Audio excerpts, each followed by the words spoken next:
Pinokwestiyon ng isang nagbalangkas sa 1987 Constitution at ilang pang-legal expert ang pagbalik sa Kamara ng Articles of Impeachment laban kay Vice President Sara Duterte. Sabi naman ng isa pang Constitution framer, unprecedented o hindi man inaasahan ng nakbang na yan ng Senado, hindi ibig sabihin ay bawal na ito. May opinion din ang isang nagbabalik Senado na si dating Senate President Tito Soto. May unang balita, si Joseph Morong.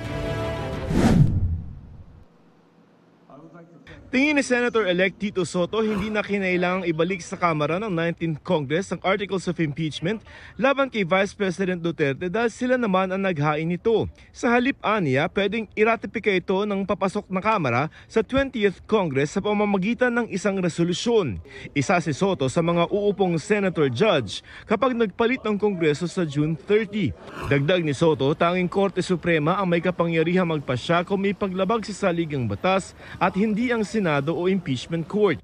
Ito rin ang sinabi ni Attorney Christian Monsod, isa sa mga bumalangkas ng 1987 Constitution.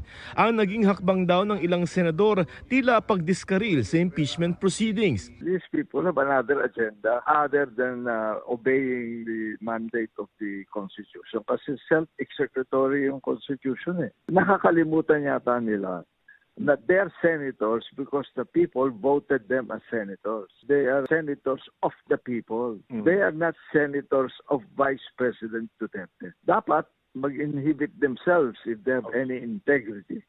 Ang ginawa ng Senado ni wala raw sa konstitusyon at wala rin sa sarili nilang rules of procedure ayon kay UP College of Law Assistant Professor Paulo Tamase. Insulto rin daw ito sa Kamara dahil ang Kongreso hindi naman katulad ng Korte na may higher at lower court. Dapat ma-offend yung House. Yung remand, essentially, second guesses yung House kung ano yung ginawa niya. No? And puts them higher. The Senate, higher. Co-equal sila, nire-respeto na lang yung isa't isa. Hindi naman kini-question ng Senado pag ang House nagpapasa ng bill sa kanila kung sinunod ba ng House yung proseso nila. So bakit kini-question ng Senado ngayon kung sinunod ng House yung proseso nila sa pagpapasa ng impeachment complaint? Hindi kami magkapantay pagdating sa bagay na ito. Sa parte ng impeachment, Korte ang Senado, prosecutor ang Kamara. Hindi ito parang BICAM na kailangan naming mag-agree. Ito'y kautusan galing sa impeachment court na nakatuon sa prosecutor na isa lamang partido sa kaso.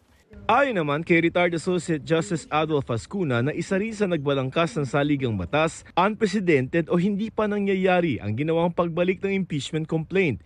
Pero pinapayagan ito para masiguro ang malinis na pagtawid ng Articles of Impeachment mula 19th Congress patungong 20th Congress. Pareho ang pananaw ni Escudero ng questioning ni Senador Risa Ontiveros ang pagbabalik ng impeachment complaint sa Kamara. Ika nga din ni Justice Ascuna, makabago man, kakaiba man, hindi bawal o illegal dahil sa kapangyarihan ng Senado to try and decide all impeachment cases. Ngayon kung sa pananaw at palagay niya ay illegal yan, ginagalang ko ang kanyang karapatan na questionin ito sa Korte Suprema. At anumang kautusan ng Korte Suprema bilang abogado, ako itatalima doon. Ang mahalaga raw ayon kay Justice Ascuna ay hindi naman napipigilan yung impeachment process kahit pa niremand o ibinalik ng Senado ang Articles of Impeachment sa Kamara. Ang pinakaimportanteng elemento raw ay hawak na ng impeachment court ang kaso at maaari nang maisunod ang paglilitis at pagdedesisyon ng wala ng delay matapos itong tumawid sa susunod na Kongreso. Ito ang unang balita, Joseph Morong para sa GMA Integrated News. Igan, mauna ka sa mga balita, mag-subscribe na sa GMA Integrated News sa YouTube para sa iba't ibang ulat sa ating bansa.